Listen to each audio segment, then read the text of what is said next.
I'm a junior at Holden High School.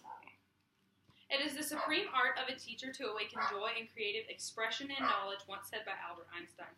To me, this quote means that teaching is an art where not only is the child learning knowledge, but they're learning how to be creative. For my entire life, my second home has been at the elementary school in town. My mom is an elementary school teacher, and even at a young age, I knew that our family didn't have the amount of money that we should have. We didn't have the amount of money that we should have because teachers do not make enough money. When you were a little kid, what did you want to be? Did you want to be a doctor, a lawyer, a nurse? For me, it's always been teaching. I've always admired my mom, and I've always wanted to be a teacher, even knowing that they don't make enough money. Even though I've chosen this career, I still don't understand the gap, and my question today is, why is there such a big gap? According to the Teacher Salary Project, 46% of teachers leave education within 5 years because of the pay. To me, this doesn't make sense because we're losing great teachers simply because of the pay. Teachers deserve a respect and a pay raise to fill the gap nationally to make teaching more competitive. Although teachers don't make a lot of money, they work very hard. Teachers work a lot of hours. According to Riggs, the 180-day school schedule is only for the students. It does not apply to teachers. Teachers can work anywhere from 365 days of school to 180. Every teacher is required by district, state, and national to do out-of-school training. This training is to sharpen their skills and to become better teachers in the classroom. This out-of-school training sometimes isn't supplemented with pay and definitely isn't during their regular business day. Riggs also says that many teachers have to pick up different jobs to supplement the lack of pay from teaching. So not only does a teacher go to school for 8 hours a day, then they go to a job on the weekend or after school. A lot of teachers take work home too.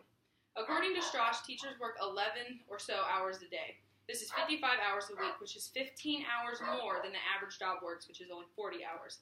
And as a teacher, they make salary, which means they don't get overtime, so these 15 hours are all included in their set pay.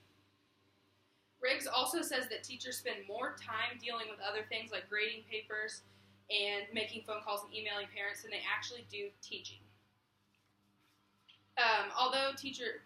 Along with working really hard, teachers have a lot of different things they have to deal with in their classroom. One classroom can have anywhere from 10 kids to 30 kids. Experience says that teachers spend 15% of their time in the classroom dealing with behavior. 15% of 55 hours is 8 hours and 25 minutes. 8 hours and 25 minutes is an entire class day. So students and teachers are losing their teaching time for an entire day out of the week just so teachers can deal with behavior. I did an interview with a local elementary school teacher, and she says that within her classroom, even though this year is a good year for her, she has at least 5 kids that require constant redirection that takes away learning time for them and for the other students. Education World says one room may have anywhere from problems as lack of motivation to bullying problems. Any room can have 50 plus problems, regardless of having 10 to 30 kids. Teachers also have to be able to teach on different levels. Each year, the students are totally different, and they have to be able to accommodate to the kids in their classroom. Along with that teacher I just said I did an interview with, in her classroom, she has 18 kids ranging from a special ed level all the way up to a middle school level of learning. As a teacher, she has to be able to teach not only the kids who are really high, the kids who are really low, they have to be able to teach everyone and make sure that they are ready to move on to the next grade. With having so many kids at different levels, they're going to have to comprise different lessons. And these different lessons are going to take a lot of work outside of school. At the elementary school in town, the teachers are required to teach Daily 5, which is where you level off students and you meet with them one-on-one based off of their reading levels. So a classroom could have 6 plus different groups for Daily 5, which is only in reading. So a teacher's making at least 6 lessons in only reading, not including math, science, or English. Not only do teachers have a lot to deal with on the student side, they have a lot to deal with on the adult side. Teachers are required to meet state, national, and district standards every single year. The Common Core Initiative says that the teacher's entire year has to be based off of this set of curriculum given to them, regardless of the amount of kids, the group of kids, or the levels of kids. Ravitch explained that the Common Core math standards were were written by only 3 people who had been math teachers, and only 1 of which had been an elementary school math teacher. This means that teachers are being told what to do by people who have never been in the classroom and never experienced anything that they're dealing with on a daily basis.